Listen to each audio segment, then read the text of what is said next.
Hey guys, how are you all? Welcome back to my channel. Today we will see what if Naruto is left for dead but he refuses to die and unlocks the power of the dark side. If you enjoy, then please like, share and do comments. Two individuals were standing at the valley. They stared the other down. They both were very young and both seem very exhausted. But this is where the similarities end. One boy had raven hair and charcoal black eyes. He also wore a torn-up blue high collar with a red and white as well as white shorts. He had an aura of arrogance around him. His name was Sasuke Uchiha, the last survivor of the Uchiha clan after his brother Itachi Uchiha slaughtered them all. Thus after he survived he became Konoha's golden boy and he was given everything on a silver platter, thus his arrogance came to be. The other boy had spiky blonde hair and bright blue eyes as well as a 3 whisker-like scars on each of his cheek. He wore a god-awful orange and blue jumpsuit and had a headband with a metal plate on it with a leaf symbol inscribed onto it. This was Naruto Uzumaki, the village scapegoat, as well as the village Jinchuriki that everyone hated because of the 9-tailed fox that attacked the village 12 years ago and was now sealed inside of the boy. Even trough that Naruto kept on smiling to everyone, but deep down he was starting to hate them. But because of his precious people he endured.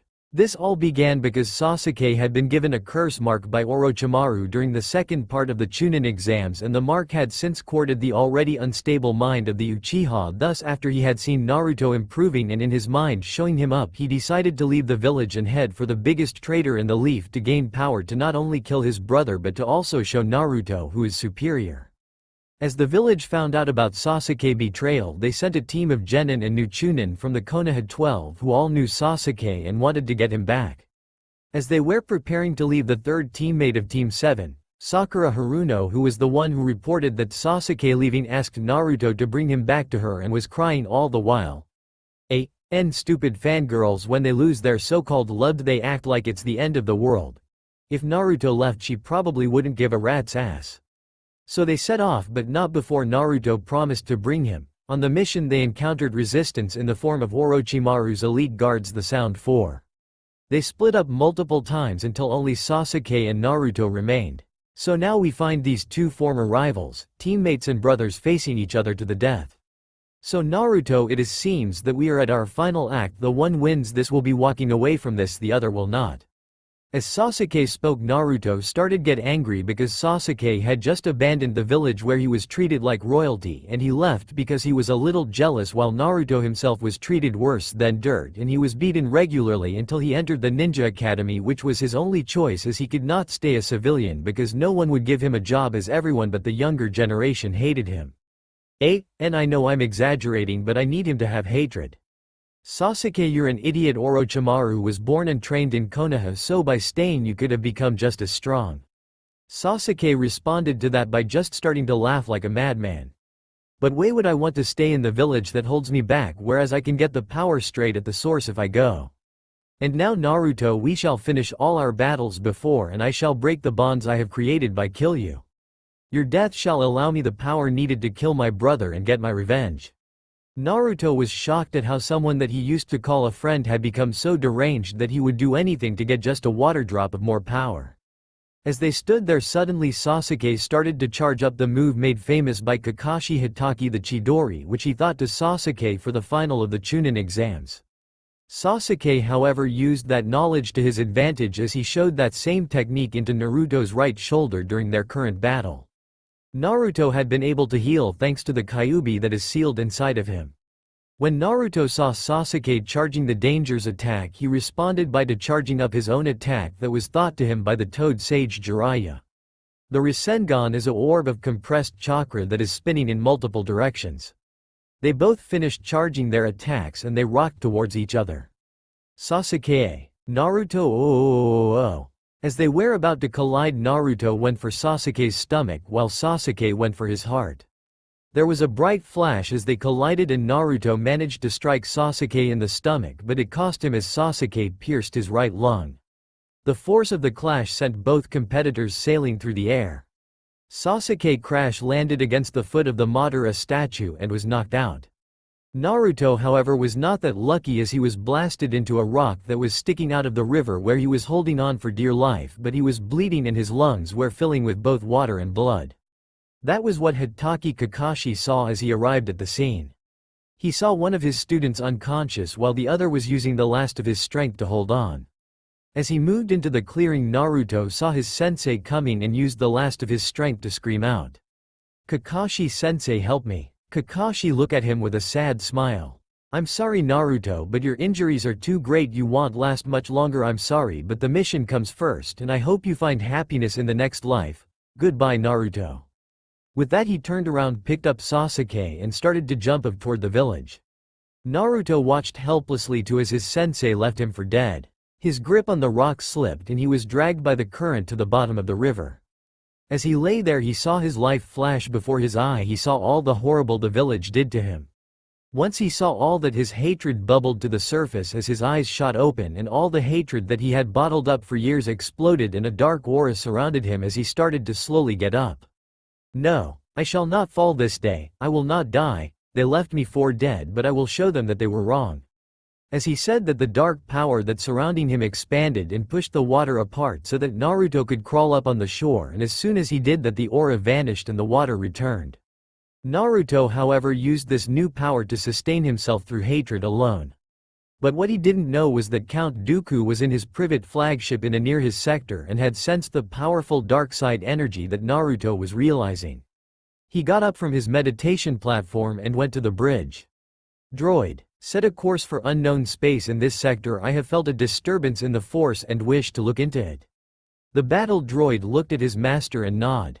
"Roger, Roger." Also, the General Loke Dirt has sent the first prototype of his new weapon that should destroy any biological on the planet's surface, but the formula is a bit off and is too strong, thus it will take time to get formula right so that we don't destroy the whole planet, but the one he sent powerful enough to do so. Dooku smiled. "Excellent. How long will it take until for us reach the coordinates that I gave you?" The droid paused for a moment then spoke up. "We should be arriving at the coordinates in about 20 minutes, sir." Dooku nodded his head and left the bridge. 20 minutes later, as they arrived, the Count saw that the planet had no form of space travel and was cut off from the whole galaxy. Dauk ordered the droids to send out the recon droids to find a boy near a river and wearing bright orange jumpsuit and then bring him to the flagship to get healed. Soon the droids brought the boy, but he was badly injured and it was a miracle that he was still alive, but the Count could feel that he was using the dark side to keep himself alive. As some time passed, the boy was stabilized in a Bacta tank when something happened. The boy's eyes and stomach started to glow bright red and from them a thick mist started escaping, leaving the tank and even started to seep out of the ship itself. The mist started to escape faster and then with one final push has escaped the boy completely and returned to the planet below. The boy went into critical condition again, but thanks to medical droids and the boy's own dark side as well as what appeared to be a healing factor, they were able to stabilize him. The Count was wondering what that thing was and decided to ask the boy when he awoke. Mindscape. Meanwhile, as Naruto awoke, he saw that he was in a sewer that he recognized as his mindscape. When he got up, he saw that the pipes that hold the Kyuubi's chakra were starting to leak and he knew that the Kyuubi was going to escape, and because he thought he was going to die, he was going to ask the beast for one last favor. As he made to the large room where the beats resided, he saw that the bars of the cage were already falling apart, so with that in mind he spoke up. "Hey Kyuubi, are you still there?" The beat in question answers with a mighty roar. "What do you want, brat? You come to free me at last." The beat spoke with sarcasm dripping off every word, but it was unprepared for the answer. "Yes, what? Yes, I will release you, but you have to promise me that you will destroy the Uchiha and Kakashi Hitaki." The Kyuubi was speechless. This human was willing to release it just for revenge. The beast grinned. This was a human it could grow to like. "Now do we have a deal? I like you, brat, and we have a deal, but because you are so generous I will let you keep your healing factor so that you can survive and spread destruction with all the hate that you bottled up for years. Ha ha ha ha." Naruto grinned and walked up to the cage where the water elevated him to the paper with word seal on it. He tears it off and see that there is a spiral shape that is the locking mechanism for the cage. He could also see that it was weak enough that a Rasengan should break it. However, before he can do anything else, he is pulled away by the back of his shirt and falls on his ass. When he looked up, he see who pulled him away from the cage. He saw that it was none other than the Yondaime Hokage Minato Namikaze. Minato, after a small stare down with Naruto, spoke up with a smile. "Hello son, how have you been?" Naruto just stared at him and then it clicked that his own father damned him to the hell that was the village hidden at the leaf. Naruto started to block out his father's word. The only thing he heard was his mother's name before he blocked him out completely as his hatred began to rise. This was the man that sealed the beast inside of him to save the village that hated his own son, and he had the balls to talk to him like nothing had happened. He just wanted to choke him to death and watch as the life drained from his eyes. That is when something told him what to do. Minato saw his son extend his right arm towards him and made a hand motion as if he was choking someone to death. Minato then felt sudden tightening around his neck as he was slowly lifted off the floor and was beginning to lose air. Naruto then looked at him and Minato saw that his eyes were slowly turning bright yellow. As he was struggling to breathe, Naruto spoke up. "You were the one that brought this curse one, and I had almost forgiven you for it as I thought you couldn't take anyone else, but now that I know that you would do that you own son, well then you must die." Minato was struggling to make a sentence but he somehow managed. Ruto, ple, gag, as, don't, hack, do, t, dot gag, s. Naruto only smirked. But you don't understand, I am already doing this and now father you, die. And with these final words Naruto closed his hand into a fist and in the process killed his own father. Kyuubi was watching this and couldn't help but laugh at what had just happened. The man that had sealed him away was killed by his own flesh and blood for the exact same reason. As he kept on watching, he saw his container charging up a Rasengan with the help of a shadow clone, then took a running jump and smashed it at the already weakened gate, destroying it fully and setting the beast within it free at last. The last words Kyuubi heard from it last container were, "Remember our deal, Fox?" After that the whole world turned to black. Flagship, Med Bay. The medical droid that was stationed there saw that the patient will awaken soon. He decided to inform Count Dooku so to not scare the boy, as he knew that the technology on the planet below was still very primitive. As Dooku arrived at the med bay, the boy had just been taken out of the tank and onto the table where he was beginning to awaken. Dooku was however not prepared for what happened next. The boy had opened his bright yellow eyes, kicked up into standing position and used the force set everything away from him, but Dauk had resisted it but was then surprised yet again as the boy used the force to start choking him. Dauk used his own force powers to break out of it and used his mastery of the force to restrain the boy. In response to this, the boy started struggling and screaming at him to release him at once. "Let me go, you old fart, or I will kill you with my bare hands." Dooku however did not let go but decided to ease the boy's mind. "Calm yourself, young one, my name is Count Dooku, I mean you no harm, for now at least. And you should be grateful as it was I who had saved your life." When Naruto heard that, he started to calm down, and Dauk, after he was certain that the boy was calm, let him down. Naruto then spoke again. "Thank you for saving me, but can you tell me in which village I am currently residing? Also my name is Naruto Uzumaki." Dooku answered without missing a beat. "You are not in any village, you're not even on the planet's surface anymore, you are aboard my flagship that is currently hovering above you planet's atmosphere. Also no, I am not crazy, your people are just not advanced enough to travel the galaxy, and if you do not believe me, get dressed and follow me to the bridge where I will prove it to you as well tell you about your new abilities." With that, Dooku left the med bay and patiently waited for Naruto outside. After a few minutes Naruto came from the med bay in his new garments. He wore a black tunic, black pant and black boots as well as a brown belt. I see that you are ready, please follow me. Now Naruto, the universe we know in very large, and to get around we use starship which allow us to travel at light speed to reach our destination quicker. Of course there are many different types of ship. On almost every planet in the galaxy there are species that are not human but have the same intelligence as us. In the No universe there are two major factions, one is the Galactic Republic and its Jedi, the other is the Confederacy of Independent Systems, which I happen to be a part of. As for what am I? Well, I am Sith. As for what, the Jedi and the Sith are people that can sense the Force, which is the energy that is all around us and flows through us and all living things. First let's take a look at the Jedi, who follow the path of the light and are believed to be peacemakers. They have their very own code that they follow. There is no emotion, there is peace.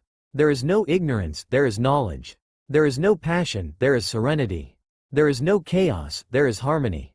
There is no death, there is only the Force. Dauk took a pause to let everything sink in as they came up to the bridge, and Naruto saw his very own planet as was so big, but none of his people had ever been where he was standing. Then he remembered that Dauk wanted to discuss these new powers that he had obtained, and from what he had gathered it led to only one possibility, the dark side. So you were taking about the force, so could you explain the dark side, because if what I think I used to fuel this new power, I think I know what it is. Dooku was surprised that the boy may have figured it out on his own, but then again he left him some clues to figure it out. Very well, the Sith are the opposed. If the Jedi, they believe in battle and they use their empoisons such as hate, fear and anger to grow stronger. The newer Sith believe in the rule of two, which states that there can be only one master and one apprentice. Of course there was one Sith code as well, and it read, "Peace is a lie, there is only passion. Through passion, I gain strength. Through strength, I gain power. Through power I gain victory. Through victory, my chains are broken. The Force shall free me." As he finished, he saw that Naruto understood which side of the Force he was using. So the Count asked Naruto a very important question. "Naruto, how would you like to become my apprentice and learn about the true power of the dark side? Also, could you tell about your world and its powers?" Naruto was surprised that the Count offered him this opportunity, and he knew that he needed more power to destroy his enemies. So with his mind made up, got on one knee and spoke. "I'm here to serve you, master." Dooku smiled and then asked about the boy's planet and the Naruto to the best of his abilities. When Dauk heard Naruto mention chakra multiple times, he decided voice his thoughts. "Naruto, what is this chakra exactly?" Naruto looked at his new master and took a thinking pose for a couple of seconds before answering. "Well, this is how my teacher explained it to me. Chakra is essential to even the most basic technique. Through various methods, the most common of which is hand seals, chakra can be controlled and manipulated to create an effect that would not possible otherwise, such as walking on water, exhaling fire, or creating illusions. Chakra is ordinarily no visible the unaided eye unless it highly concentrated or manifested in large amounts. Chakra is the life energy that all individuals produce to some degree. Those who run out of chakra will die. Produced within the chakra colas that mainly surround and connect to each chakra-producing organ, the energy circulates throughout the body in the network called the chakra pathway system, which is similar to the cardiovascular system. Certain groups, such as shinobi, have learned to generate more chakra and release it outside their bodies through pressure points called tenketsu in order to perform jutsu. When Dauk heard this, he knew that no one else must live the planet, as it would be devastating if any of them went to the Republic. The war would not only tip the tide of war but also form what Naruto told him about Jinchuriki. They would completely destroy the Separatist alliance and all the planning will go down the drain. At that moment Count Dooku remembered the weapon that was sent to him, and he immediately knew what he must do. "It seems that you will not get revenge on the people you wanted to." Naruto looked surprised at this and was about to protest when the Count continued. "You see, Naruto, your people are to dangers and need to be eradicated." As he spoke, he moved over to the council and spoke. "Droid, ready the special weapon and fire it on the planet." The droid answer, "Roger, Roger." Naruto looked on in shock as he watched from the bridge of the ship as large cylinder-like object flew toward the planet, and as it crashed onto its surface large explosion occurred that started to eradicate everything in its path, and before his very eye his planet became nothing more than a barren wasteland. Tears started to fall from his eyes as the planet he once called home exploded from the destabilized core. The Count watched this without even flinching as he saw the boy die before him and man rise in his place. With the fireworks over, he turned around and left for the exit. "Come, apprentice, there is much to be done." Naruto looked at his former planet for the last time. One last tear fell from his eyes and he followed his master into the darkness. While General Grievous was having fun testing the new ion cannon at the expense of Jedi Master Plo Koon's fleet, there was another separatist fleet in a sector not far from them. All the ships had a giant fox painted on the ship so that it seemed like the fox will devour anyone that comes attacking from the front. On the ship there were thousands of droids, but they all had one thing in common, and that was the red fox logo painted on them. On the bridge of the main flagship there was a T-Series tactical droid that was painted red and black, who was currently ordering the other droids to do their jobs when suddenly a button began to flash signaling that they had a transmission coming in. The droid that saw this spoke up. Sir, we seem to be getting a transmission from another separatist ship. What should we do?" The tactical droid looked at his fellow droid and spoke. "Let it through and let us see who wishes to speak with us." As the holographic image came to life and the droids could see an older man in a brown cloak with a white hair and beard. This was not other than Count Dooku, a very powerful Sith Lord. "Droid, where is my apprentice? I need him for a task that is of the utmost importance." "He is currently in his room, sir. I shall have him summoned now." As he said this, one of the droids got up and went for the door that lead off the bridge. After it walked for a couple of minutes, he came before a large door. As he stepped in through the door, it saw that it was very dark and the only light source was the lights on the circular platform that was in the center of the room. On the platform there was a figure that was hidden by shadows so that only his lower body was visible. General, Count Dooku wishes to speak to you." The platform turned around so that figure was seen from the front, but because of the shadows the only things visible were his bright yellow eyes that pierced the shadows and seemed to see into your very soul. As the figure got up and walked into the light, exposing him to the world, galaxy? He appeared to be in his early 20s, 19. He wore a skin-tight black long-sleeved shirt that shoved off his well-developed body. Over that he wore a blood-red chest piece that extended to the back of his neck and stopped a little above his head. He also had shoulder guards that were a mixture of red and black, and think Adept Sorcerer's Foundry robe from SWTOR but my colors. His lower body was covered by a black robe with blood-red markings, and around his waist was a belt that held his double-bladed lightsaber. The lightsaber was of a slick design and was silver metal with red lines running down it. His face was devoid of any baby. On his face there were 3 whiskers-like marks on each cheek. While he also had a tattoo on his left side that extended to 2 lines that went from the corner of the lips to the chin, and the other half went up to his forehead and then circled his left eye. Think a combination of Visage Ventress and Zero the Hutt. He had long blonde hair kept in a ponytail that reached to the small of his back. One bang that reached his chin was kept on the right side of his face and was braided. "Well then, let's not keep the Count waiting." With that the man left for the bridge and the droid followed after him. As the droid followed, the man asked a question. "So tell me, how does our Supreme General of the droid army like his new toy?" "Well, General, his forces have destroyed at least 3 Republic cruisers, but the last one he destroyed had a Jedi on board. However, the Jedi and 3 clones had escaped with the help of a smaller vessel." The man took a moment to process this information, then he spoke. "I see. Then how much are you willing to bet that Dooku is here to inform us that Grievous needs our help to escape and save the ship?" The droid looked at his one and only leader, as he had programmed his whole army himself so that they are loyal only to him. If anyone was wondering how he did it, well, I have 2 words for ya: shadow clone. Well, the last time anyone bet against you, the whole casino was dead when you left, just because they didn't want to pay up and they tried to scare you away, so I would rather not bet against you, sir." The man looked at the droid, then smiled and looked away. "I see that I programmed the droids better than does idiots that make you. Seriously, you guys were idiots before you were put under my command. The banking clan are idiots. They build an army that can't even survive a battle they are guaranteed to win." The droid looked down for a minute before remembered that it was not part of that group anymore, as their leader had reprogrammed them so that they could survive the battle, some battles in which their stupider counterparts would definitely perish.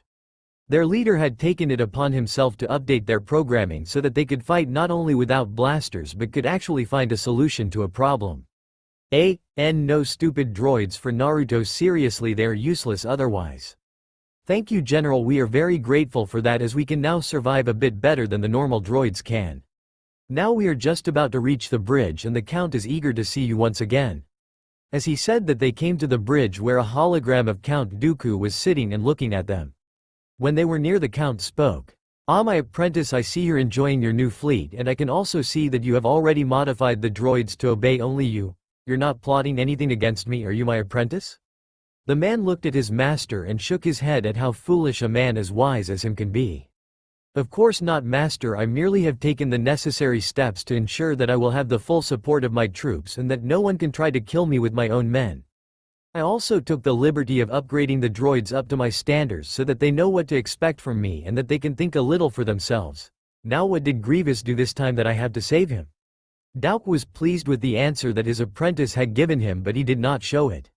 Over the years his apprentice has grown incredible rate, as he was almost on par with him in lightsaber combat, but that was not the field that he excelled at. The field that he was a master at even greater than him, and his master was assassination. He had gone to ruins of Korriban and there he found the key to learning everything he needed to become a master assassin. His skills were beyond mock as he was even able to mask his presence in the Force from Lord Sidious. His master did not know about how powerful his apprentice had become because of that very reason. Among the things his apprentice had learned in the ways of the Force were Force Cloak, Force Healing, many Force attacks such as Force Lightning, Lightning Charge and Lightning Discharge. But one of the most dangerous techniques was the Death Field. The attack creates a field that slowly kills the people in the radius while also healing Naruto himself. Naruto would not tell him how to perform the attack to this day. He had also improved on the Force Choke that he used so many years ago, and now that he had improved, even Darth Sidious would have trouble getting out of it. Some may be surprised at how the boy learned so fast. Well, this is where his DNA comes into play. You see, thanks to the chakra that his people produce, they can make physical copy of themselves. It is an advanced technique that uses a lot chakra, but because he had more chakra than a cage when he was 13, his powers just continued to grow, and as he no longer had a nine-tailed beast inside of him, he got control of his chakra and he could finally do techniques that were out of his reach before. Anyway, back the clones that he could make, they were essentially a part of him as they were comprised of his chakra, thus what they learned he learned, and since they were him they were also force sensitive so they could train in the force. His apprentice had also picked up a hobby of tinkering with droids, and again with the help of shadow clones he had learned enough so that he could work on the droids that he had under his command. Dooku's thoughts were interrupted by his apprentice asking how essentially Grievous fucked up again. Yes, well, General Grievous has been outsmarted by Skywalker and his hyperdrive was destroyed, thus he needs assistance. We had already set a trap for Senator Padme Amidala, but we will need an escape route and someone that can reaper the ship. You just happen to be capable of providing both. The apprentice looked at his master, nodded, then shut off the holoprojector. All right men, set a course for the Kaleida Shoals medical station so that we can show Grievous what a real separatist fleet can do. The droids all said the famous two words, and damn, I'm using a lot of WWE references. Roger, Roger? The Sith in training moved over to the chair that was in the center of the bridge and he sat there as he watched from his position as they accelerate toward the battle that was happening near the medical station. As they traveled to their destination, the apprentice told his droids the plan. All right, this is how we will do it. We can't lose droids on some stupid rescue mission, so we will split up. Two of our cruisers will jump out of hyperspace right above the medical station and wait there. Do not fire, I repeat, do not fire, just hover over the station. I will use my dreadnought and 4 more ships to surround the Republic ships and then stay there so that we can allow the Malevolence to escape. If the ship is destroyed, then we will leave them alone and get out of there and back into Separatist space. I want every droid back. It was trouble enough to reprogram you and I don't want to do that again until we add another fleet to our group. I understood. The droids all nodded, but the Sith spoke again. I said I understood. The droids quickly straightened up and spoke in unison. Yes sir. The Sith smiled. Good, now one more thing, the ship does not need that many droids, so discreetly order all non-essential droids to move to our ship and then start reprogramming them when we jump into hyperspace. Now get to your stations, we got a ship to save. With these orders the droids got to work to prepare for the battle that is to come. Kaleida Shoals medical station. Master Plo Koon was waiting on the bridge of his ship for the return of the rescue ship for Senator Padme Amidala. Jedi Knight Anakin Skywalker and Obi-Wan Kenobi had staged a daring rescue of the Senator, but they lost contact with them when Amidala got detected while signaling the fleet. The Jedi Master was snapped out of his thoughts when the alarms came alive. Plo Koon looked around and spoke. What is going on? A clone spoke up. General, 6 unknown Separatist cruisers dropped out of hyperspace. 4 are right behind us, the other 2 are surrounding the medical station. The Master looked concerned because they had just been boxed in and could not do anything to support their comrades that were currently on board of the dreaded ship. His thought was interrupted yet again as a clone came before him and spoke. General, the unknown ship is sending a transmission, shall we let it through? The Master put his hand on his breathing mask and spoke. Put him through and I will speak him. As he said that, Master Plo Koon moved towards the communication area. As he came into the room, the hologram came to life and an image came to life that startled the Master. There stood a man in his early 20s in robes and armor. But what got the Master interested was the double-bladed lightsaber that hung on his belt. The man then spoke. Ah, hello Master Plo Koon, it is a pleasure to finally meet a Jedi Master in the flesh, so to speak. Let me introduce myself. My name is Naruto Uzumaki and I am the Sith apprentice Count Dooku. I am also the leader of the fleet that is currently surrounding your fleet as well as the medical station. Plo Koon was surprised that the Count had yet another apprentice that seemed to be very gifted in the Force. So what is it that you want from us? Naruto smirked, crossed his arms and spoke. Ah, it seems that you understand your situation.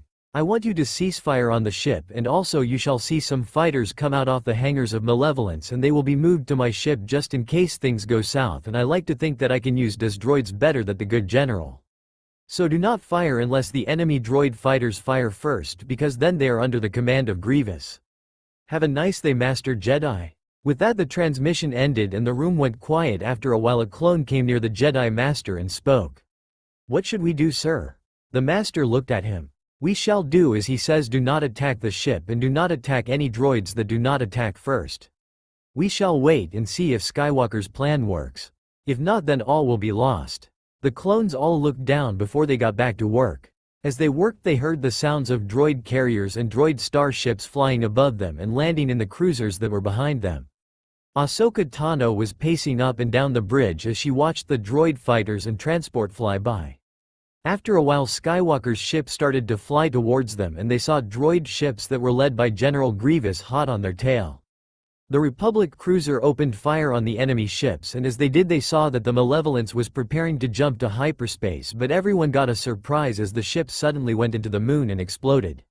When General Grievous saw this he turned his ship around and made the jump to hyperspace. When the clones saw what happened they started to celebrate.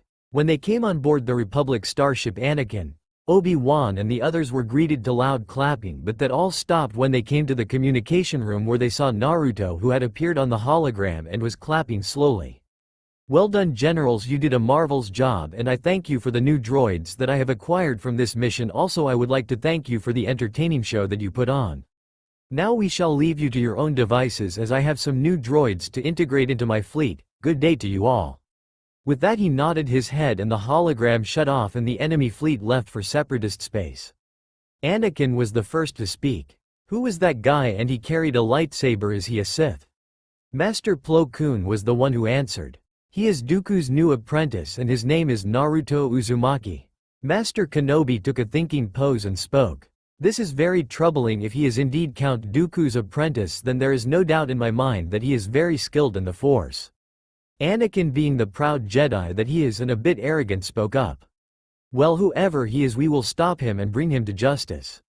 Ahsoka smiled. You're right, Master, we will stop him and lock him up for a long time. Master Plo Koon looked out the window and spoke in a calm tone.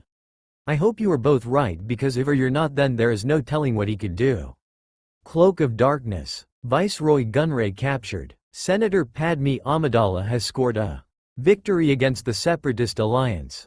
On the remote world of Rhodia, securing the arrest of the diabolical Confederate leader, Newt Gunray. The Jedi Council has dispatched Master Luminara Unduli and Anakin Skywalker's Padawan, Ahsoka, to escort the Viceroy to Coruscant, under heavy guard. Once there, he will face trial for his many war crimes. At this time, Count Dooku was on his flagship, talking to his master about the capture of the Viceroy. Gunray's capture could be a serious threat to us, my friend. The Viceroy will not last long under Jedi interrogation, said the cowled figure of Darth Sidious. I have already put a plan into action, my lord, Count Dooku said. One of my best agents, Asajj Ventress. She will infiltrate the Jedi ship and either free Gunray or silence him. His master looked at Dooku and spoke. Ventress? You are putting a great deal of faith in an operative who has failed us in the past. Dooku came to the defense of his apprentice. She is a gifted assassin. You have my word, she will complete her mission to the letter. Very well. The Dark Lord regarded his apprentice for some time, then continued. You may proceed on one condition.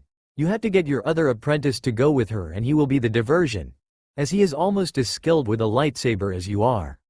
He may bring as many droids as he wants, but he must be in the front to get the Jedi's attention. With that, the hologram switched off. As the Count stood up, the doors to the bridge opened and in walked Asajj Ventress herself. Master, she announced her presence. There is no margin for error this time, child, Count Dooku warned her. You must prove yourself worthy of being my apprentice. Ventress narrowed her eyes and spoke calmly. I am worthy, as you shall see. Before she could leave, Dooku spoke again. You shall not be doing this alone. Darth Sidious wishes for me to send someone to give you some assistance in the form of a distraction, so that you may pass undetected and complete the mission more effectively. Ventress narrowed her eyes even more. Who is this person? Dooku gained a small smile. I believe you know him quite well. With that he went to his console and clicked a button. The hologram came to life. When the signal cleared, they both saw our favorite blonde Sith, currently working on a golden R3 astromech droid that seemed pretty beat up and was just barely holding together. Then, without looking, up he spoke. Hello, Master. If you are calling me just to save Grievous again, you can forget it. I'm not helping him. He totaled R3 and he even painted him gold? Seriously? That's the last time I'm helping him with his stupid attacks on the Republic. Not to mention most of his plans fail in the end. After Naruto's rant was over, Dooku spoke up. No, Naruto. You shall not be working with Grievous, but with someone that you are well acquainted.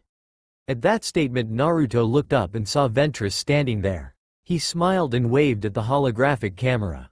Why hello, my darling witch. How is it going? Have you killed any Jedi recently or caused any more chaos? Ventress gained a wicked smile of her own and replied, You well know that I always cause chaos wherever I go. She and Naruto had trained together before he left for Korriban, but they had lost touch afterwards. Well then, you're still the same woman I trained before I left for Korriban. After that, he got a serious look on his face, showing that it was time to talk about the plan. So what do you need me to do? And is this an assassination or a frontal assault? Count Dooku cut them both off with the serious tone of his voice. For you, it's a frontal assault, but you need to take the attention of the Jedi off Ventress and onto you, so that she can save Gunray and get away on the transport ship. You may take as many droids as you need. Naruto took on a thoughtful expression. I think I'll take 4 of my commando droids. Also, Master, I would like to make a deal with you, or a bet, to be more accurate. Dooku knew that his apprentice had a thing for gambling, but was intrigued as to what they would be betting. And what, pray tell, are the stakes, and on what will we be betting? If I can get out of this with all 4 of my droids intact, then you give me another 2 cruisers full of non-programmed droids, and if I lose, then I have to help Grievous on the next 5 missions. Dooku considered this offer and replied, That is acceptable, but why would you want all the droids to not be programmed? Isn't it harder for you to use them then? Naruto looked at his master as he started to explain. No, actually it's a lot easier to program them so that they are better, and as you know only obey me. If they are programmed already, why then I have to take the first program apart for any unwanted surprises, and I have to then change my new one so that it can go with the old one, thus wasting a lot of time which could have been used for other things. Also, have the people of the Ghost Nebula send their technology, so that I can finally build my fighter and help in the space battles. Dooku looked at his apprentice. Well, first thank you for explaining your choice in droids, and as for the people of Ghost Nebula, they said that it should arrive at the end of the month at the capital, but it should take another week to reach you. They also sent schematics for their Imbaran crawler tank as compensation for the long wait. I think it should be a good addition to your forces. Naruto smiled and with that he closed the link. Republic Cruiser. On the Republic Cruiser, the Jedi were interrogating the Viceroy, but it was proving to be harder than expected. Jedi Master Luminara Unduli was interrogating Gunray while Padawan Ahsoka Tano watched from the sidelines. I can sense your concern, the fear that you will lose the wealth and the power that the war has given you. The Viceroy looked away. I have no idea what you're talking about. Luminara spoke again. You hide a great many things. The names of your secret allies, the locations of their bases. Gunray started to crack just a little and started to panic. I am an innocent pawn in all of this. The Master Jedi used this to find out more. If you're merely a pawn, then who are you protecting? Gunray started panic even more as he spoke with a stutter. I know nothing. Then suddenly Ahsoka exploded. Liar, liar, I'm tired of all this whining. She yelled, activating her lightsaber and putting it at the Viceroy's throat, pushing him against the wall of the cell. Tell us what we want to know right now, or I will gut you like a Rokarian dirtfish. Luminara pulled the angry Padawan off the trembling, fat Nemodian. Padawan, terror is not a weapon the Jedi use. Ahsoka looked at the Jedi Master and spoke in a hushed tone. I wasn't serious, but the only way he'll talk is if he's scared enough. Gunray climbed off the floor and got on his feet again. Perhaps I was too hasty. Let us negotiate, he said. Just as he spoke those words, a small squad of droid fighters fell out of hyperspace, followed by 2 boarding ships. After the droid fighters distracted the cannons, the boarding ship crashed into the hull of the Republic cruiser and went straight through. On the prison floor, they felt the explosion as the walls around them rung like a bell. The 2 looked at the clone commander CC-1004 aka Gree, who activated his communicator. Captain, status report. The captain on the bridge came through on everyone's communicators. We got 2 boarding ship in the hangars. Gree switched channels on his communicator from the main channel to the one used by his squad. Green Company, prepare to repel the enemy. Republic ship hangar. When Green Company reached the hangars, they saw one of the ships open, and from it came a figure. He appeared to be in his early 20s. He wore a skin-tight, long-sleeved black shirt that shoved off his well-developed body, and over that, he wore a blood-red chest piece that extended to the back of his neck and stopped a little above his head. He also had shoulder guards that were a mixture of red and black, in a style the adept sorcerers had worn during the almost forgotten age of the Old Republic. His lower body was covered by a black robe with blood-red markings, and around his waist was a belt that held his double-bladed lightsaber. The lightsaber was of a slick design, and was silver metal with red lines running down it. His face was devoid of any baby fat. On his face there were 3 whiskers-like marks on each cheek, while he also had a tattoo on his left side that extended to 2 lines that went from the corner of the lips to the chin, and the other half went up to his forehead and then circled his left eye. Asajj Ventress had once joked that she didn't know if he was impersonating her or Zero the Hutt. He had long blonde hair, kept in a ponytail that reached to the small of his back. One bang that reached his chin was kept on the right side of his face and was braided. His eyes were closed, hidden from all observers. One of the clones gave a warning to the intruder. Put your hands up and behind your head or else we will open fire. As the Solider said that, the man looked at him and spoke. Okay, I'll put them up, if you do one thing for me. The same clone that spoke before asked. And what do you want us to do? Naruto's smile turned wicked and his eyes snapped open, showing the bright yellow eyes of the Sith for the clones to see. You can die. As he yelled, he raised both his arms, and all 50 clones that were in the hangar started to choke and were lifted off the ground by an invisible force. When Naruto saw them all in the air, he made a quick motion with his hand and all 50 clone necks snapped like twigs.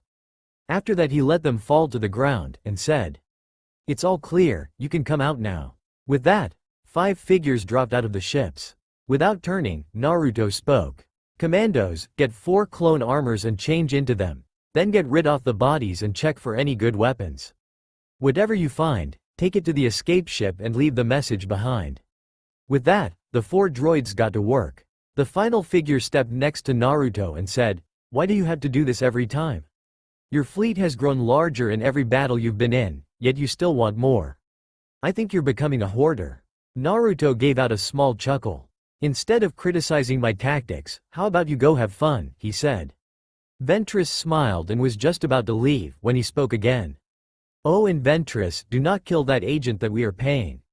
I want to do it myself." Still smiling, she said, "Well, since you asked so nicely, how can I say no? But you have to share." With that, she jumped up to the air vent and disappeared. Naruto looked after her and sighed. Now he had to wait for the Jedi to come to him. He sat down and started to meditate. He was not disappointed when after a while, he felt the presence of a Jedi Master and what appeared to be a Padawan. When he opened his eyes, he saw them with a squad of clone troopers. The Master spoke. "Surrender, Sith, you are surrounded. There is nowhere you can escape." To that Naruto just started to laugh, and it was not the pleasant one. "Ah, Jedi, I would like to thank you for making laugh, and as a reward, I will make you death quick and painless." His right hand started to glow a menacing red and black. He extended it towards the clones and suddenly the area around them started to decay. At first, it didn't seem like much, that is, until they started to fall dead onto the ground, and their life force started to travel towards Naruto himself, whose eyes started to glow even more. When Luminara and Ahsoka saw this, They grew wide-eyed as almost their whole backup was wiped out before their very eyes. Then, their attention was brought back to the caster of the deadly attack when they heard the signature sound of a lightsaber being activated. What they saw both intrigued and frightened them. They saw a double-bladed lightsaber that was black with a white inner glow. When Naruto saw that he had their attention, he spoke. Before we start to try to kill each other, let's introduce ourselves first. My name is Naruto Uzumaki, Sith apprentice to Count Dooku. Luminara then got out of her shocked state and spoke. My name is Luminara Unduli, Jedi Master, and this is Ahsoka Tano, the Padawan of Jedi Knight Anakin Skywalker. Naruto smiled. Well, that's nice. Now I know who I will be killing today. He charged the both of them. As he drew close, he went for an overhead strike at Luminara, who blocked it if just barely. Ahsoka saw that the master was in trouble, so she decided to strike at the Sith's legs. Naruto saw it coming and disengaged from Luminara, jumping over the Padawan's lightsaber. He used the momentum of the jump to kick the Padawan in the face and sent her flying, while again engaging the master. Luminara was having a very hard time defending against the unpredictable attacks that the Sith was making use of. Suddenly, Naruto moved both their locked lightsabers a bit to the right and used a headbutt to get her off balance, and, when she moved back, he would have struck her down had it not been for Ahsoka, who blocked his lightsaber, thus allowing Luminara to catch her breath. Naruto saw that Ahsoka's footing was off and used his right foot to take her feet from under her, then delivered a powerful spin kick that sent the young Padawan flying for a second time. Both Jedi regrouped and were now staring down the young Sith apprentice. As they were about to start the battle anew, the communicator on Naruto's left hand started to flash. Naruto jumped back and said, "It's been fun, Jedi. I'm sorry that we can't finish this, but if I don't leave now, then my ride will leave without me. So thanks again, Jedi, and I will kill you next time. Have a good day." With that, he was surrounded by black smoke and disappeared. The two Jedi looked at each other. Luminara spoke first. This is not good. He was very strong if he could take out that many clones and still take on the two of us. It seems that Dooku has quite the apprentice. Ahsoka then took on a thoughtful expression when she remembered something. Wait, he said that his name was Naruto Uzumaki. That was the guy that came to help Grievous with the Malevolence ship, but back then, he didn't even fight. He just surrounded us and took the medical station hostage. The Sith seem to be getting stronger and more cunning, Luminara said. We must report this to the Jedi Council. With that, both Jedi made their way to the bridge to contact the other Jedi and inform them of the threat. As they came to the communication room, they were greeted by the sight of the holograms of the Jedi Master Yoda and Jedi Knight Anakin Skywalker. Ahsoka was the first to speak. I'm sorry that despicable wealth worm Gunray got away. Anakin looked at his Padawan and spoke. It's okay, Snips, you did your best, and you had to fight a powerful Sith that could do massive murder in a couple of minutes and could fight two Jedi at the same time. Ahsoka smiled and looked at Master Luminara, who spoke next. It seems that there were two more factors that we couldn't even think of at the time. There was another assassin by the name of Asajj Ventress, as well as a traitor in the form of the Senate Guard. Capitan Argius killed two of his fellow guards, and then fled with the help of Ventress herself. Master Yoda was about to speak when one clones ran up to them and spoke. Generals, we seem to be missing some crates that were full of rocket launchers, thermal detonators, as well as a couple of crates of our blaster rifles. We also found this note on one of the holopads. When he said this, he handed her the pad and she read it out loud. Thank you for the new toys. I will be sure to use them to blow up some stuff in your name. Many thanks again. Your favorite blonde Sith apprentice, Naruto Uzumaki. The whole room went quiet. After a while, Master Yoda spoke. Troubling is the treachery of the Senate Guard Capitan Argius. Revealed all around us, our enemies are also trouble, the Sith apprentice may become. Stop him, we must. I'm not sure all is lost, Master Luminara said. Gunray and his accomplices stole a Republic ship to make their getaway. Anakin got the idea. It could be tracked. Luminara smiled. Indeed. Yoda then spoke. A coward Viceroy Gunray is, but powerful allies he has. Swiftly we must move if we are to recapture him. Master Fisto's fleet was near Gunray's position. I have already contacted him to follow the signal, Luminara said. When she finished speaking, Anakin spoke to his Padawan.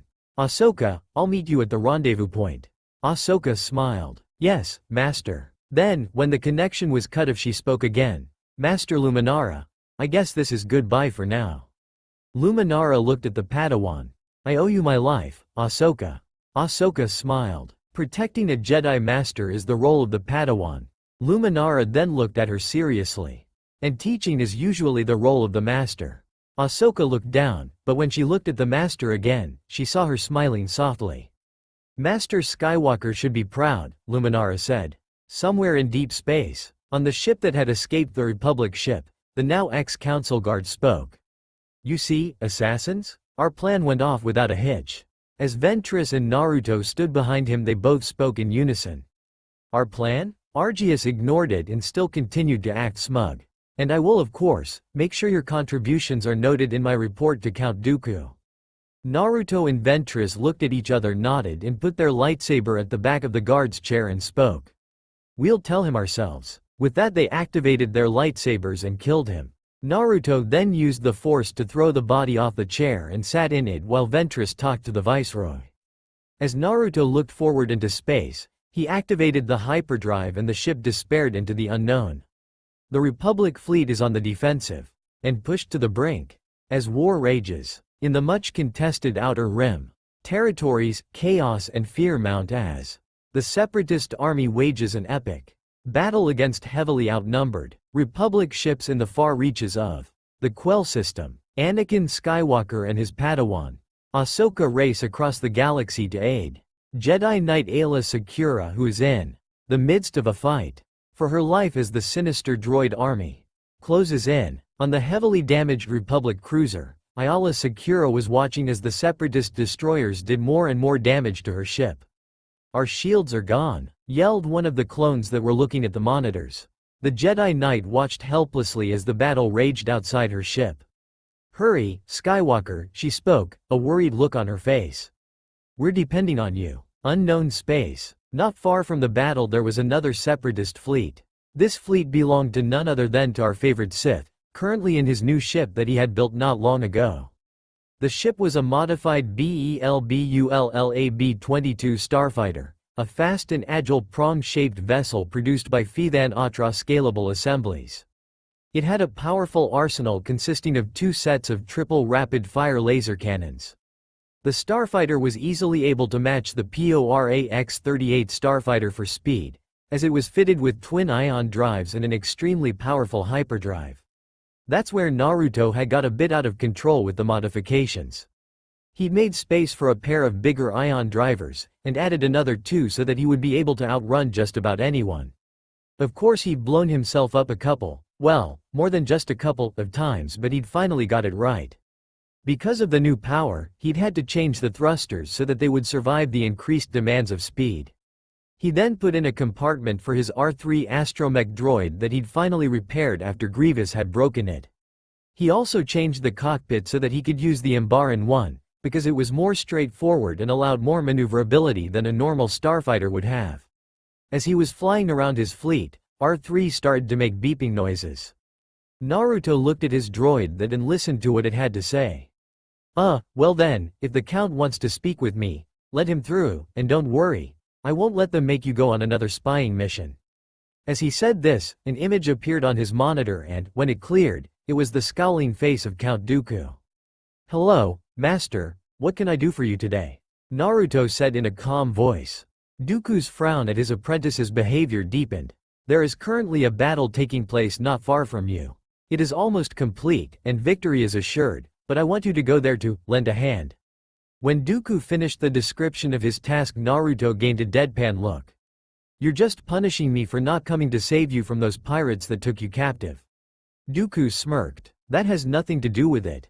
I am simply doing what is best for the Separatist Alliance, he said, sarcasm dripping off every word. Naruto's eyebrows started to twitch as he spoke. Very well, Master, it shall be done. Dooku smiled at his apprentice and the connection was cut off. Naruto got his anger under control and looked at R3 again. Okay, buddy, plot a course for the battle, and let's see what we got. R3 made a couple off whistling noises before the hyperdrive activated and they disappeared into space. Battle site. Anakin and his Padawan had finally arrived and were preparing to aid their fellow Jedi. "Prepare the gunships," Anakin yelled. As they were preparing, the droid in charge was giving out orders of its own. "We have them now. Send in the super droids." With that, the rocket droids started to jump out of the cruiser and trying to board the enemy ship. At the same time, the Republic rescue team was also trying to get in. "Those droids are boarding Ayla's ship," spoke Anakin as he saw the droids on the hull of the ship. As they were nearing the ship, one of the rocket droids flew onto the gunship that was carrying Anakin and Ahsoka. It attacked the pilot by tearing off the window of the cockpit and grabbing him with a mechanical arm. Just as Anakin was about to speak, something flew by them and shook the gunship hard. When they looked at what had almost hit them, they saw a bigger, red and black version of Grievous's ship, heavily modified from the stock model. Anakin used a pair of binoculars, looked into the cockpit, and saw the Sith apprentice of Count Dooku smiling at him. Suddenly, the apprentice made a sharp turn and went directly for one of the gunships. He fired a torpedo and destroyed the target in a burst of flame, while heading straight for Ayla's ship. Once he was near enough, he disengaged his control of the fighter and gave it over to R3. "R3, get my ship out of here. I did not almost blow myself up that many times just to see it get destroyed in its first battle." With those final words, he jumped off the ship and free fell towards the hole at the Republic cruiser's hull. He landed in a corridor lit by red emergency lights, and started to run through the hallways and cutting down any clone that got in his way. He stopped at an intersection where he came face to face with a beautiful blue-skinned Twi'lek woman that was currently pointing a lightsaber at him. "Wait, what? Damn it, why are all the good-looking ones always the ones that are trying to kill me?" Ayla looked at her adversary with a mix of confusion and flattery. Am I to assume that your name is Naruto Uzumaki?" she asked. "Yes, that would be me, but I do not know the name of my beautiful opponent." "Stupid. Stop flirting with he, or she's your enemy. Damn it all to hell with my attraction to Twi'lek women." "My name is Ayla Secura, Jedi Knight of the Republic," she responded, thinking, is he flirting with me? Such a lovely name for such a lovely woman. Shut up before I get myself killed by an angry woman. Never mind that she's a Jedi. But look at that body and those. No, bad Naruto, bad. Ayla's cheeks started to darken a bit, but luckily, nobody noticed. "Thank you for the compliment. Now could you surrender so that I may try to save this ship?" As much as I would like to spend more time with such a beauty as you, I must regretfully decline. As for the ship, well, from what I saw on the outside it won't last very long, and it will only take a couple of good shots from the other ship to take it down completely. Also, even if you do somehow manage to survive this encounter, you would be stranded on the planet below, as the ship's hull would not survive the jump to hyperspace, and you could not call for help because they destroyed your communication tower when I arrived. Ayla was surprised by how much the Sith knew about machines. "But I guess you're safe for the moment," Naruto continued, "as there are still droids on board, and they won't attack unless it's a tactical droid who is built to secure a victory at any cost."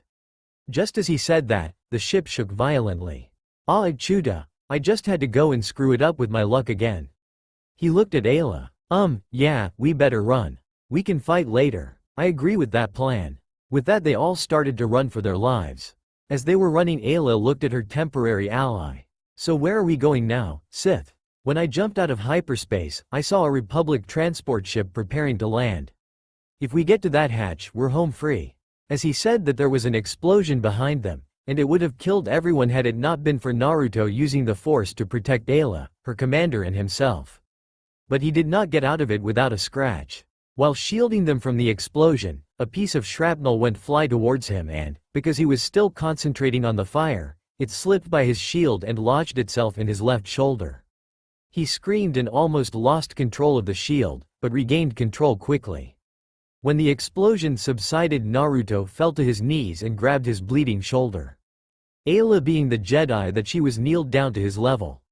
"You're hurt, can you walk?" she asked. "Yeah, I think I can. Just help me get up," said Naruto as he stretched his hand out towards her. Ayla took his hand without hesitation. At that point, Anakin, Ahsoka and Capitan Rex reached their location. When they saw the Sith, they all pointed their weapons at him and prepared to attack.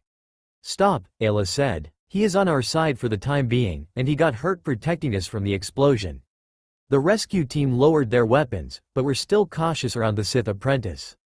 Anakin then spoke. "We need to get out of here and get to the ship that is docking right now." With that, they ran for the docking bay. They had just successfully connected the ship to the docking bay and were about to board when a gigantic explosion went off. Anakin saw this, glanced back at his comrades that were still boarding the ship, and he used forced push make them go in faster. Then he slammed the doors shut after them. He turned to the fire that was racing towards them, but he also saw the Sith was leaning against the wall next to him, and seemed to be on his last leg. Anakin was fully prepared to try and stop the flames, but was surprised when a force shield appeared around him, letting him to focus only on the flames ahead. As he stood there stopping the flames, he saw that the blast doors were closing, but before they could shut the blast wave out completely, there was one last big explosion that sent both Anakin and Naruto flying against the wall. Anakin hit his head and was knocked out with some broken bones and small burns. Naruto had managed to stay conscious even though he had broken ribs, a deep gash in his shoulder, and was bleeding from the forehead. He used what power he had left to open the doors that led to the ship, but he lost consciousness before they could be opened fully. The last thing he saw was a blue blur in front of him before it all faded into darkness. Sometime later, Naruto awoke to bright light shining in his face. When he awoke, he came face to face with a strange raccoon-like creature. Naruto's instincts kicked in and used the force to start talking to strange creature. "Who are you? Where am I? Where are the Jedi?" he demanded. "My name is, Wag. Gag, too. Hack. I was the one that you." Naruto released him. "Sorry about that, my instincts kicked in. I thank you for your help. It's alright, I'm a healer, after all, and that is my job." "You can thank your friends for bringing you here," the strange creature said. "I will be sure to thank them when I see them. Now, if you will excuse me, I will go find my companions. Also, do you by any chance know where my lightsaber may be?" I think blue-skinned Twi'lek has it, but you should really rest. Your injuries are not yet healed." Naruto ignored his protests about getting up and rose to his feet. He looked around for his armor, but found it destroyed, along with his shirt. He decided to leave the tent with just his bottom robes. When he came out, he saw the clone commander that he'd saved standing next to a large pothouse. When he came near him, the clone spotted him and pointed his blaster at him. "Wow, easy there," Naruto said. "I'm not here to fight, and besides, you shouldn't point a gun at someone that can kill you without even moving a muscle." The clone then lowered his weapon. "What do you want, Sith? Are you here for your weapon or something?" "Actually, I would like my weapon back, thank you, but first I would like your name and the condition of the group." "My name is Commander Bly, and the condition of the group is that there are only 6 of us left, and General Skywalker is still hurt pretty badly but should pull through."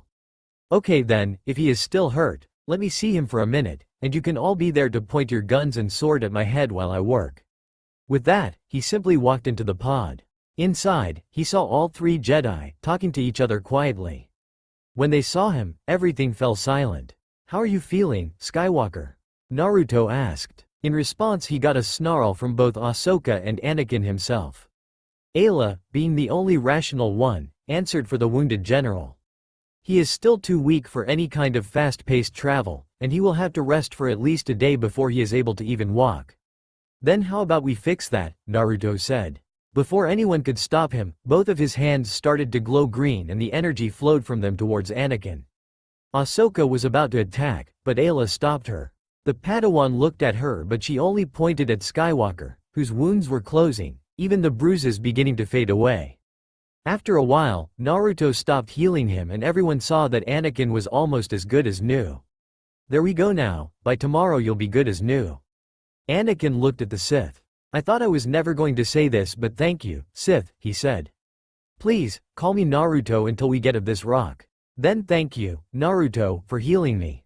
Their conversation was interrupted when Commander Bly came in as well as Wag too. "General?" "Yes, Commander? We've got a separatist ship incoming." "This is neutral space," Wag 2 said in concern. "It won't be neutral for long, not if the separatists have their way," spoke Anakin as he got up. Wag 2's father walked in, his anger clearly showing. "What menace have you brought to our village now, Jedi?" he demanded. "Father, you can't blame them," his son said. "He's right," Naruto spoke up. The separatists don't even know we're here. Otherwise they would have sent for my fleet, instead of this hunk of junk. Hey, Commander, give me those electrobinoculars for a moment. The Sith looked through the device and saw a Nemodian, exiting the ship along with a lot of droids at his back. Of course, Naruto's fleet had much more droids, but still, there were a lot of them. He recognized the fat alien at once. Shit, it's Loke Derd. We have to go. Ahsoka looked at the Sith. Why must we go? It's not like he's some all-powerful being, he's just a coward. That's exactly why we have to leave. If he sees us, then he will run and send the droids after you. Not that I care what happens to these people, but I owe them for healing me up, so we can't let them get in the crossfire. So we must leave, Naruto explained. Ayla knew that he was right. Then we will go and hide, she decided. Wat Ka, the old village chief, stomped his walking stick on the ground. You better leave, your presence endangers us. Ahsoka was about to protest, but was stopped by Anakin, who put a hand on her shoulder and said, "We shall leave right away." Very good. Now, I must see what our new visitors want, Wat Ka said, sounding a bit more at ease. As he said this, he started toward the ship that had just landed. When he arrived, he was greeted by the fat general. I am General Loke Derd of the Separatist Alliance. I am Wat Ka, leader of this colony. What do, he would have spoken on, but was interrupted by the fat general. You are now under the protection of the Separatist Alliance. I congratulate you on your good fortune.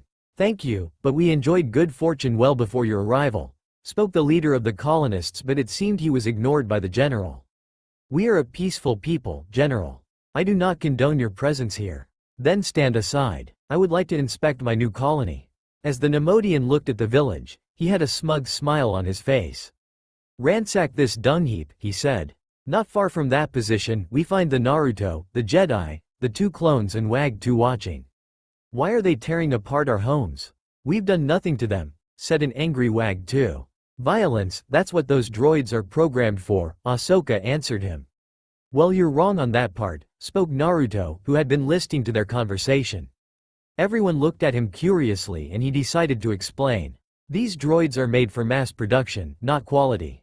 They are made so that they can overwhelm the enemy with their numbers, but their programming is so stupid that they miss half the time. Their fighting programming is made to be cheap and easy to make, thus they can't do anything on their own. That's why I use my own programming for them, so that I get their loyalty and a better army. They were surprised that he knew that much about the droids, and that he had his own army that was only loyal to him. Their thoughts were interrupted by Naruto. We have to leave, we'll be okay if we make it to the tall grasses, he said. With that they started to run towards the tall grass. Meanwhile, the droids had searched the whole place and returned back to their general. There is no evidence of any weapons or Republic contraband, General, one of the droids beeped.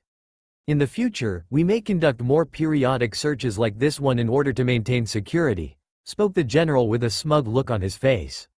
Because we are such an obvious threat to you, Wat Ka said with sarcasm, but then spoke in a calm tone, we'll offer no resistance. Your species is smarter than you appear, the general said, and you could hear that it was not a compliment. With that, the separatists left. Wag 2 ran up to his father. Father, are you okay? In response he got a nod. At least the Jedi escaped. Yes, but they nearly brought harm to our entire village. But now, thanks to you, we're safe to grovel before every petty tyrant who enters our system. You would mock our very way of life? I have just ensured we will have peace. Yes, but for the moment, and at what price? Are you not concerned about the Jedi at all? I have no quarrel with the Jedi, but we cannot help them without being drawn into their war. With those words he left for the main house. As Wag 2 watched his father leave, another of the Lurmen came up next to him. Tub, track the Jedi, Wag 2 told him. Follow them and make sure they get off-world. Tall grass field. You know, I can't figure those villagers not wanting to fight, said Capitan Rex. No pride, I guess. I call it no courage, Ahsoka spoke up. Ayla however had a counter-opinion. Sometimes it takes courage to stick to one's beliefs, young Padawan, as any Jedi well knows. Naruto however spoke up as well. To stick to one's beliefs is noble, but to blindly follow them. Then you become just another droid that can be reprogrammed. He took a small pause before he spoke again. We need to find a ship, and the only one around here belongs to the general. Rex looked confused. Wouldn't you be stealing from your own allies? First of all, that slime ball and I are not allies, he is lower than the dirt I walk on. He is a coward that does everything for money and doesn't have allegiance to anyone. Second, I've wanted to kill him for some time now, but Dooku would not give up his location to me, because he was still valuable to the cause. He took a deep breath then spoke again. But we need to find them first. He was interrupted by Ahsoka who yelled, I think we just did. A probe droid appeared out of the tall grass. Anakin shouted out orders, blast it, but before they could, the droid was sent flying past them and into the waiting hands of Naruto. Damn, you guys just love to destroy good droids, don't ya? As for the Jedi here that do use the Force, you could have used it. It's a simple technique called Force Pull, you learn it like when you're a Padawan. For their part, the Jedi had the decency to look at least a bit ashamed. As for the droid you wanted to destroy, it can be used for us, it just needs a bit of reprogramming. Does anyone have a datapad? In response Commander Bly gave him the pad and Naruto thanked him, then started to work on the probe. After a while, it was done. Okay, here we go, Lucky is online, he said. The droid started to make buzzing and beeping noises. Anakin looked at him then spoke. You're really good at programming droids. Why thank you, Skywalker, now let's see where they have their base of operations, Naruto said before turning towards Lucky and spoke. Now, buddy, show us where that base is hiding. With that, the droid took off, and everyone started to follow after it. After a while, they came up to a big tree, and saw that the droid was going up it so they followed him. Once they came to the top, they could see the base clearly. Anakin looked at the base through electrobinoculars and saw the ship.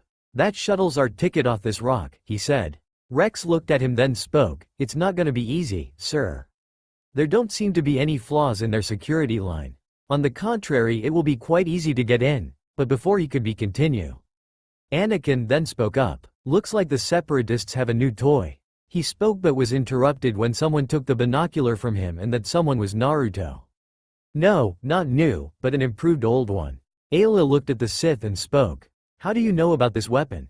Because it was the predecessor of this one that destroyed my planet, he said in an ominous tone. Ayla looked at him in shock and asked, what happened? Our people were isolated on our planet at very beginning of unknown space, and we believed that we were the only ones there. We had primitive technology compared to yours, but we made it work. Our people had a special energy, called chakra, that we used to do different things, such as climbing vertical surfaces and controlling the elements. We were divided into 5 major hidden villages that were called Leaf, Sand, Rock, Lightning and Water. There was a lot of conflict and there were already 3 wars before I was even born. We used ninjas to protect the people in the village, and we even had an academy for kids to train to become ones. I was also one of those that wanted to join. Long story short, I passed the academy, joined a 4-man squad and I was on a team with my friend and rival Sasuke Uchiha. We did some missions, and then we were supposed to take the test to gain a higher rank in our community, but during the second part, we met one of the Leaf's biggest traitors, Orochimaru, who wanted Sasuke to join him, so he gave him a mark that corroded his mind until he eventually left the Leaf for power. I and a couple of friends were sent to recover him, but in the end, I was the one who faced him alone. We fought for hours and in the end, I managed to knock him out, but I was heavily injured and had fallen into the river that was close to our position. I held on for dear life but I was weak as I had a hole near my heart. When my teacher came, he saw us both then, chose to take the Uchiha back to the village and left me for dead. I slowly sank to the bottom of the river and there I was so angry that I tapped into the power of the dark side and saved myself from the river. That is how Dooku found me, and after he found about my people he deemed them too dangerous to live. He used the prototype of that weapon to destroy my planet. It left nothing but a wasteland. The sudden destruction of life destabilized the planet's core and it exploded. As he finished, they saw the capsule fly far in the air before plummeting towards the Earth. When it hit, a large fire exploded from the blast site and stretched out, destroying anything organic in the process.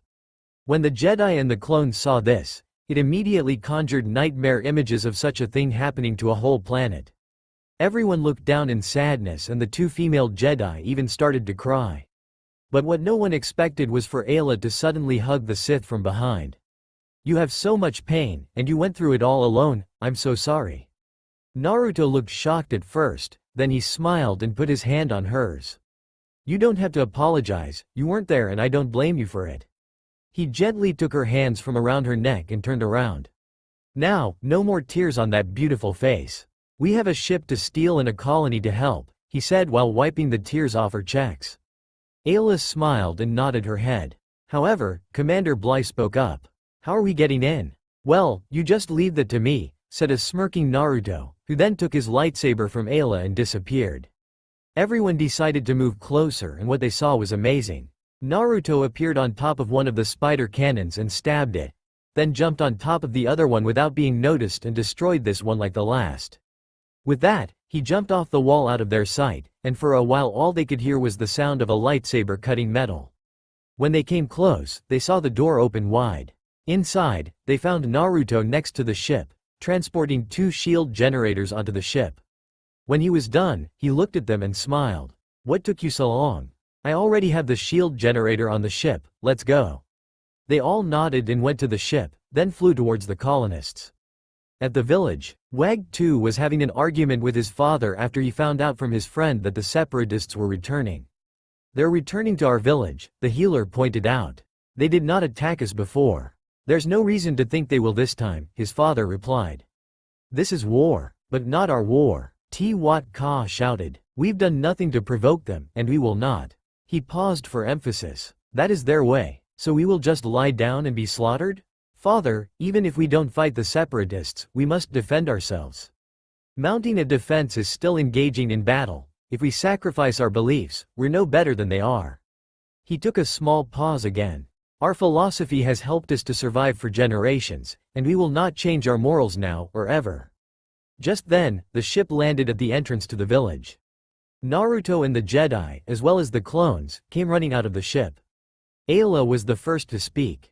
Everyone, please listen, the separatists will be here in moments. Wat Ka got angry at the Jedi and Sith. What are you doing here? I told you not to return, he demanded. But Anakin spoke up, saying, I'm afraid the separatists don't care whether you're in the war or not.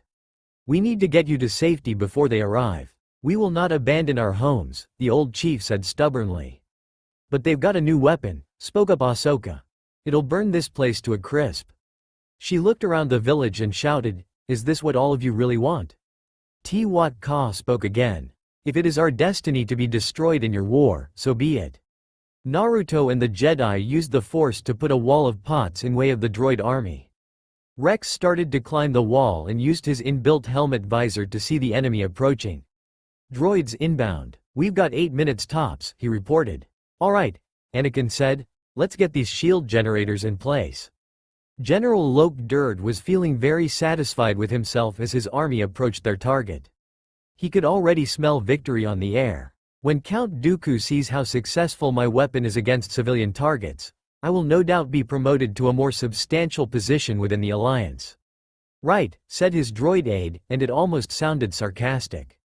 Well, the villagers appeared to have put some pods together in a barrier around the village. Pods? How quaint. Then, looking through his binoculars, he exclaimed, Jedi? What are they doing out here? Back at the village chief Wat Ka saw what the Republic soldiers were doing. Halt! Pray, stop what you are doing. Stop building that wall, I did not ask you to defend us. Anakin spoke without breaking the rhythm of his work, saying, this battle is inevitable. You can stand by your beliefs, but let us stand by ours. Wat Ka walked away with an angry look while his son stepped up next to Naruto. Thank you for what you're trying to do. I'm sorry, but I cannot help. My father is very strong-willed and set in tradition. Many others agree with me, but we were raised under a very strict code. We must respect it, even if we don't agree.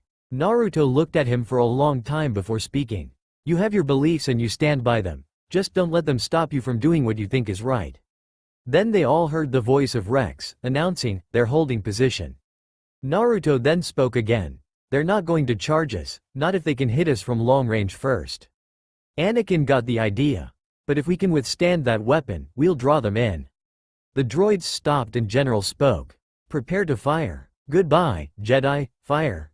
Incoming, yelled Rex. Power the shields, shouted Anakin in response. Naruto and Ayla activated the shield generators, and they watched as the flames climbed the shield, but did not penetrate it.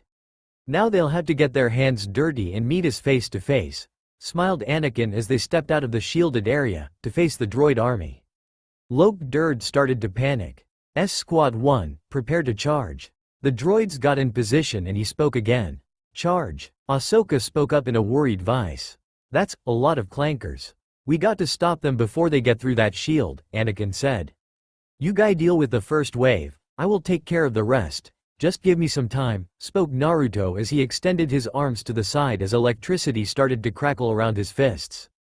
The Jedi and the clone nodded in charge. They started to destroy the droids in long sweeps, their lightsabers a blur of light in their hands. The droid that was in the tank next to Loke-Durd started to count down. 5, 4, 3, 2, 1, 0. Sir, the first squad has been destroyed, it reported. The general got scared as he yelled, Squads 2 and 3, attack. Ahsoka smiled. That wasn't so tough. That was just the first wave, Anakin said in response. Just as he was about to shout out more orders, the sky started to darken and the sound of lightning was heard. When the squad of droids was almost upon them, a storm of lightning crashed on the droids and destroyed them all, frying them where they stood. They fell to the ground smoking and blackened and twisted out of shape. The Jedi and the clones looked at Naruto, who was on his knees, panting harshly with exertion. He gave us the opportunity to end this, let us do it, said Ayla. At the village, Wag 2 saw what was happening and he remembered the word the young Sith said to him. He nodded to his friends, who picked up their makeshift weapons and started to walk towards the battlefield. His father saw this and stopped him. Wag 2, what are you doing? The older colonist demanded. We're going to help. I forbid this. What more would you have them do before we are allowed to defend ourselves? But, we had to do this, Wag 2 said with finality. With that, all the young men started to run to the battle to help the Jedi. Loke-Durd was panicking. It got worse and worse as he saw the Jedi defeating his forces. When his prized superweapon was destroyed, he ran for it. But he soon found himself being lifted off the ground by the Force. There goes my promotion, he wailed. After the battle, the clones were taking Loke-Durd onto the ship as the Jedi and the Sith were talking with Wag 2. Thank you, the young healer said. Our village would certainly have been destroyed without your protection. That's when he saw his father come up next to him. Father, I was just offering the Jedi our thanks. Perhaps we do owe you thanks, but I still wonder, at what cost, the old chieftain said. Why am I always the lucky one? As he looked up into the sky and saw Republic ships arrive. Naruto looked up also and spoke. I always wanted to see what Coruscant was like, I guess I'm getting my wish, he said as Ayla took his lightsaber and Rex cuffed his hands behind his back. Then they all started to walk away toward the landing ships. The Fox goes to Coruscant. Naruto Uzumaki captured. After saving the peace-loving Lumaran people from extinction. Jedi Knights Anakin Skywalker, Ayla Secura and Anakin's Padawan, Ahsoka Tano have taken the young Sith apprentice into custody. Now they are transporting him to Coruscant to face trial for his many crimes. On the Republic cruiser, Naruto sat in the prison hold, meditating and awaiting his arrival to Coruscant. As he disciplined his mind, putting it through various mental exercises and letting the Force flow through him, the door to his cell opened, and in walked the blue-skinned Twi'lek Jedi. Hearing her enter, Naruto opened his eyes and smiled. Now what does a beauty such as yourself want with little Olmi? He asked. Hello, Naruto. I came here wanting to know if you would give up some information on the Separatists in exchange for a lower sentence. Is that all you came for? I must say, I am disappointed in the Jedi. I thought that they would at least try to convince me to turn to the light side, he said in a sarcastic tone. No, the Jedi will offer you redemption, but not here, as you will do it in front of the Jedi Council. Then you will face trial for your crimes. She took a small pause and looked down with a sad expression that looked beautiful on her. I'm sorry that it had to happen like this. Perhaps, if we had met in a different time, we could have been friends. When she looked, she saw a stunned Naruto, who looked at her with wide eyes. Hiku, he stammered. What? Who is Hiku? Naruto got himself under control and looked down, trying to mask his grief, failing. She was the first friend that I ever had, and the only true one I had before Dooku found me. She was the one that gave the old me something that no one had ever given me, he said. What did she give you? A fearful Ayla asked. She gave me hope, he said bleakly. She was working with a man that wanted to kill our client, so that the man that was terrorizing the village could keep his iron fist on said village. But when we met first, I didn't know that she was the enemy, and I talked to her openly, as did she. Of course, she kept some secrets from me, but that is to be expected. Anyway, after a while she asked me what I was fighting for, and I answered that I fought the village, but she then asked me a follow-up question that I could not answer. What did she ask you? Why? What? Ayla said, confused. She asked me why I fought for the village, and me being the idiot, I said it was because I wanted to be Hokage, which was what we called the head of our village. He was supposed to be the strongest and the wisest of us all. I just wanted to be Hokage to gain respect, and for people to notice me for something other than the foe. He stopped himself before he finished. Other than the what? Ayla asked. It's nothing, just forget about it. Anyway, she told me a saying that I abide to this day, if not to the same extent as I once did, he murmured. What was the saying, and what happened to this girl? What made you remember her? She died, he said finally. She was killed in the fight we had with her master. She took a fatal hit for him. His fists tightened in anger until his knuckles were white. That bastard tried to cut her in half just to kill my sensei, but luckily, he jumped out of the way with her body intact. Naruto calmed down and looked at Ayla, and she could have sworn that she saw a small tear fall to the ground, but it was too dark to be sure. As to why I remembered her when you spoke, it's because those were the last words she said to me before she ran up to save her master.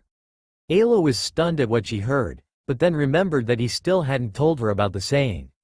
So what was the saying, then? When a person has something important they want to protect, that's when they can become truly strong. He spoke in a sad tone. Although I thought that I had a lot to protect back then, I now see that I was wrong, and that I had very little. Ayla looked saddened at the news that she had just heard. Naruto looked at her and continued. Hey, don't be sad, you look much better when you smile. He got up off his chair and walked over to her and cupped her face gently, then, lifting it so that she could see into his eyes, he said, now let's see that smile. She did manage a small one after all. There we are, Naruto said, now, if you could just let me see my lightsaber. Before he could finish, he had a blue lightsaber blade placed to his neck. Whoa, I'm not trying to use you, I just needed to retrieve the crystal inside, it's the last thing from my planet. Ayla looked at him with narrowed eyes before removing her weapon from his throat. She then reached behind her back and showed him his lightsaber. As he was about to reach for his weapon, she moved it out of his reach. You will use the force to deconstruct your weapon and then give me all the parts, except the crystal, which you may keep, she said. Naruto nodded in response, then moved back and sat on the floor. He started to concentrate as the lightsaber started to float in the air and, before Ayla's very eyes, started to fall into individual pieces. When it was all done, Ayla was left with all the pieces but the crystal. Naruto smiled, removed the necklace that was around his neck, and put the crystal into the slot at the center. Thank you, Ayla, for trusting me with this. You don't know how much this means to me, he said. You're very welcome, and after that story you told me, I think I have a better idea of how much it means to you. Well, I thank you again. Then suddenly, before either could have reacted, a probe droid came flying in and was heading directly for Naruto, who caught it with his hands. Hey, Lucky, what are you doing here? I thought you were left on the planet. The droid chirped in binary while Naruto listened. Ah, so you snuck aboard the ship, I guess you didn't want to be left behind, huh? He smiled, and was about to talk to the droid more, but was interrupted by Rex and Bly running into the cell.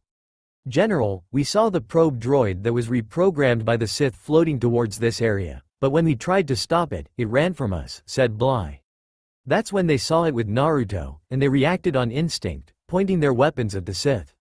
Whoa, boy, it came here to see me, and I'm unarmed. Look, I dismantled my weapon to get my crystal back, Naruto told them, speaking in a voice usually reserved for dealing with angry dogs. The clones looked at Ayla, who nodded. They lowered their weapons and left the cell. Ayla then looked at Naruto and was about to ask about the probe, when he beat her to the punch. You don't have to worry about the probe, it will follow your orders and the orders of those that were with us on the planet, he told her. Yes, but that means that it will follow your orders as well, isn't that right? She asked. Well, yes, but what good does a probe droid do me now, when I'm already stuck in this cell and on my way to the trial? He said with a shrug of his shoulders.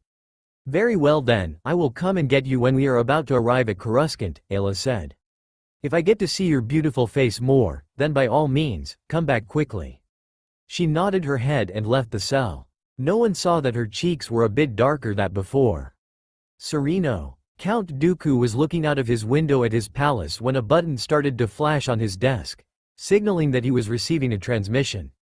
As he moved towards his desk, he pressed the button and got on one of his knees.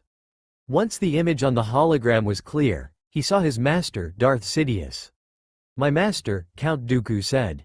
Lord Tyrannus, it has come to my attention that your young apprentice has been captured by the Jedi, and is currently being transported Coruscant. I will start organizing a rescue mission and contact Asajj Ventress. Dooku was interrupted by his master. No, you shall do no such thing. He has already lost, and is too far in Republic space. But master, he is very talented in the ways of the Force, as well as an assassin. Silence. You will do as I say, and as for his talent in the Force, that has not improved since he left for Korriban, Sidious spat. Dooku looked down in defeat, but on the inside, he was smirking as it seemed that his apprentice was good at hiding his presence from the Sith Lord. You shall start to redistribute the fleet that he had gathered to our forces. I am sorry to tell you this, but my apprentice's fleet will be hard to find, let alone give to others, as the droids are programmed to follow only him and him alone. What? How could you allow this to happen? Then find the fleet and destroy it. I would, my lord, but his fleet has become very large, as the last time he checked in, he had 15 Providence-class destroyer, 15 Providence-class carriers, as well as 30 supply ships. He also has his own program for the droids that supposedly made them better. If we attack, then we will lose a lot of ships, and we have to sacrifice the ships that we have in crucial sectors to even try to defeat the fleet. Very well. I will speak to him once he arrives. Am I to assume that you did not reveal my identity him? No, my lord, I did not reveal who you are to him. Good, good. If he somehow escapes, then continue to use him in our plans.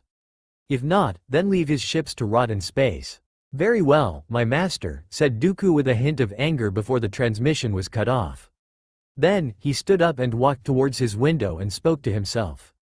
You had better not fail me, my apprentice. Republic ship space above Coruscant.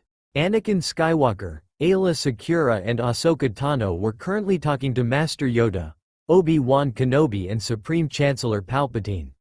Well, it seems you all made quite the capture, said Kenobi.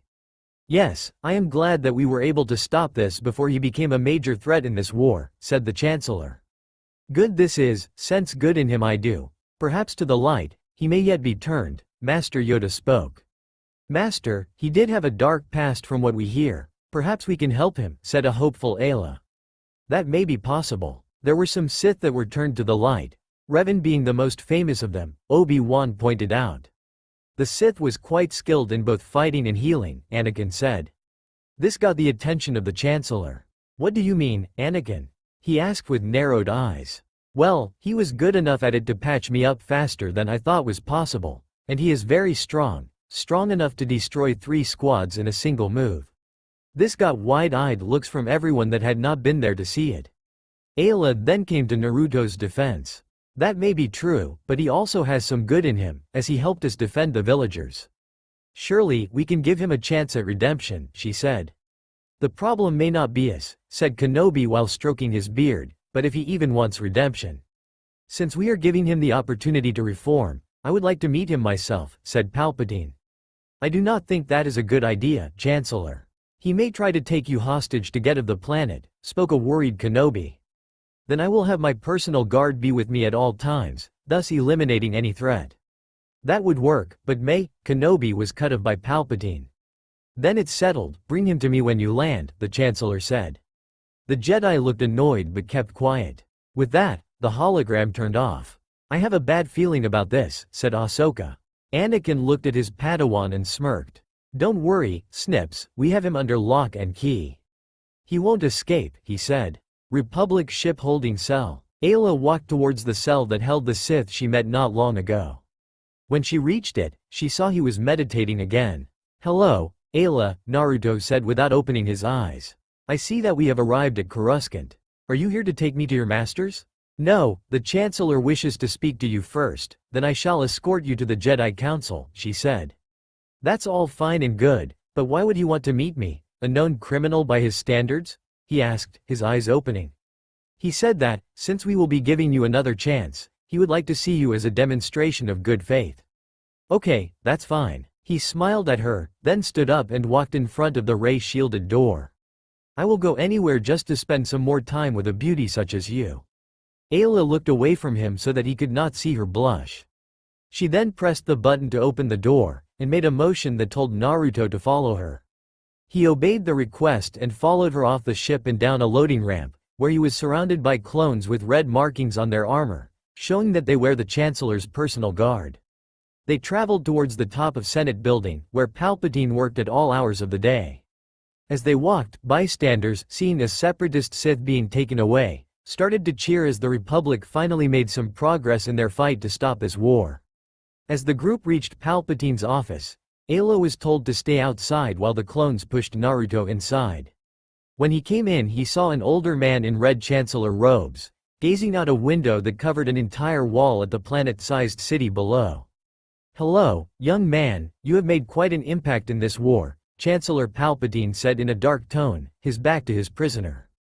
Dark side energy leaked off him in tendrils like mist rising off the surface of a cold, dark lake. For the Jedi it would seem untraceable, but for someone like Naruto, it was easy to detect and as recognizable as his own voice. It was, after all, the same energy he meditated on every day. Hello, Chancellor Palpatine, the captive Naruto said with a smirk, or should I just call you Darth Sidious? When Palpatine heard this, he turned around in shock and he stared wide-eyed at the young Sith. How did you find out? He hissed with barely restrained anger. Even the most powerful masters like Yoda could not detect me. How could a worthless pawn such as you sense me when they could not? You see, Sidious, on my planet there was a saying, look underneath the underneath. What that means is that you have to expect the unexpected. As for way I can sense, well, that is quite simple. I'm stronger than you think, Naruto said as raised his bound hands. As he did this, all the people but Naruto started to be lifted of the ground and started to get choked by the force. As Sidious saw this, he felt air leave his lungs as he was also lifted off the ground. At first, he thought that he could break it with minimum effort, but was surprised that he could not. He knew that if he used any more, the Jedi would discover his secret identity, and somehow he knew Naruto knew as well. He was losing a lot of air and was just about to risk exposure when Naruto let everyone go and they fell to the ground, gasping for air. You see, Sidious, I know the true meaning of the Sith Code. You may be the master of Count Dooku, but you are not mine, as I do not even see you as a true Sith. You brag about how you killed your master, the great Darth Plagueis, yet how did you kill him, in lightsaber combat? No? Then perhaps you killed him with your superior mastery of the Force? No again? Then how did you kill him? Oh, now I remember, you killed him in his sleep like the coward that you are. You believe in the rule of two, well, I believe that it weakened us. We once had an empire, but then came Darth Bane. Two there should be, no more, less. One to embody power, the other to crave it. Stupid. What did he do? Kill everyone else and leave only two, him and his apprentice. But what happens when the master and apprentice die? Who will carry the legacy of the Sith when there are none left? Sidious got angry, because this young Sith was mocking him and the way of the Sith. You little brat, you mock our way of life, the very same life that saved you from death. No, it was not the Sith Code that saved me, it was my passion for revenge, it was my strength to live, it was my hatred for the people that betrayed me that helped me survive. It was I who did all this, not some stupid Sith's code. You forgot the one of the lines in the Sith Code, through victory my chains are broken. I have broken my chains, as I may have a master, but if I do not agree with his plans, I will stand against him. I was able to do this, while my master has no yet done this, and I don't think he will, but will instead follow your every order. As he should. Chancellor Palpatine snapped. I am his master and he will obey, as will you, or you will die. You can threaten me all you want, but just be sure, if you wish to kill me, come yourself instead of sending someone else like a coward. Ha, you talk as if you have any chance of escape. You have blinded yourself to the reality of your situation. Look around you, you are in Republic space. There isn't a separatist ship for at least 20 parsecs. We shall see, Sidious, we shall see, Naruto said, turned around and started to walk away. What will you do about him, my lord? Asked Masameta. Nothing, he will be taken to the Jedi, and then put into jail for a long time. But what if he escapes? He will not, as it is impossible to escape the Jedi Temple without inside help, which I will not provide. They both watched him leave the office. As Naruto came outside, he saw Ayla waiting for him to return. When he saw her, he smiled. Shall we head for the Jedi Temple now, or would you rather go out for dinner? He grinned. Ha, ha, ha, very funny. You know we cannot do that, and I think you would try to escape if we did, Ayla said. From you, never. I enjoy your company too much to run from you, Naruto said with a wink. Let's go before they send clones to get you. They are not as nice as I am. Well then, lead the way, my lady, he said while giving a fake bow. Get a move on, she said in mock anger. Why do I feel so relaxed around him, she wondered. He is my enemy. Jedi Temple Council Chamber. Naruto was standing in front of the Jedi Council and was being guarded by Jedi Knights Sin Drowling, Master Yariel Poof and several Jedi Temple guards. The Jedi Masters were all in the room, either in person or by hologram. Mace Windu was the first speak. We are here to discuss the fate of one Naruto Uzumaki and if he should be allowed to get another chance. He is a powerful warrior from what I have heard, but those he have the heart to become a Jedi, spoke Master Shakti. I say he should not be allowed, as he killed a lot of clones in his missions, and he did it without remorse, said Master Even PL. Yes, but he also saved those villagers from extinction, and helped in the fight against the droids, Obi-Wan Kenobi interjected. That is true, but is one act enough to show that he can change? Pointed out Master Ki Adi Mundi. There were Sith in the time of the Old Republic that were reformed through that one action, Revan being the most famous, said Plo Koon. Yes, but Revan was Jedi before he became a Sith, Oppo Rancisis objected. Jedi Knight Ayla Secura said that he had a troubled past, and Dooku destroyed his planet, thus he is the last of his people, Saci Teen spoke up. Sensed good in him, I did, buried deep, it is. Master Yoda decided to finally speak. The council continued the debate until they heard something. At first it was just a small chuckle, then it started to get louder until it turned into full-blown laughter. All the people turned to the origin of laughter, and saw that it was none other than their bound prisoner. What is so funny? We are deciding your fate, asked the angry Mace Windu. You all are funny because you actually think that you can contain me, said Naruto in between his laughter. You can't possibly be thinking of escape, said Obi-Wan. You are in a room with some of the best masters of the order, and you have no weapon. In response, Naruto gained a sadistic look on his face. Well, Jedi, I do not need a weapon. Do you want to know why? He asked in a teasing manner. Tell us, young Sith, said Shakti. Since you ask so nicely, I think I will. On my planet, we were trained from a young age to become soldiers, and we learned something very important in those days. What did you learn? Asked Kenobi as the two Jedi behind Naruto moved closer to him. We learned that everything can be used as a weapon. With that shout, he broke his cuffs and the masters watched as the two Jedi behind were preparing to attack, when something incredible happened. Naruto's hair spiked and became like needles. He swung his hair and it struck the two Jedi, killing them because they were too close to him. Before the masters could react, Naruto picked up the fallen Jedi weapons, and jumped over the masters and towards the window, that he destroyed in 2 quick slices with his new blades. Then he turned towards the Jedi, who had by now all activated their weapons. He smiled at them and spoke. Ladies and gentlemen, you all will remember this day as the day that you almost captured Naruto Uzumaki. With that, he let himself fall backwards and disappeared. All the Jedi ran towards the window, and what they saw shocked them. They saw him running on the wall of the Jedi Temple. Mace Windu saw that he seemed to be heading to the roof of the temple. He's going to the roof, get everyone up there now. He shouted. Everyone quickly ran towards the roof. Ayla was walking calmly in gardens in the temple when she was spooked by Naruto, who vaulted over a safety fence and landed in front of her.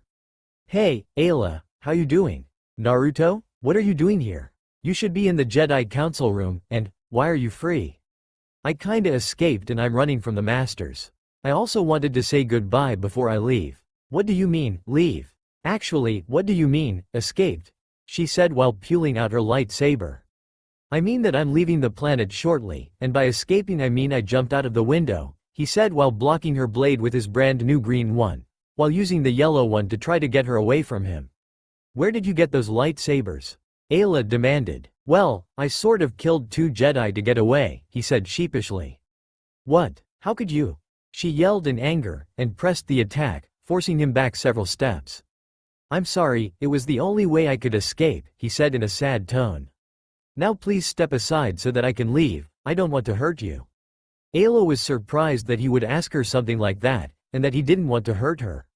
They were in a standstill when the large doors to the garden opened with a hiss, and in ran almost all of the available Jedi.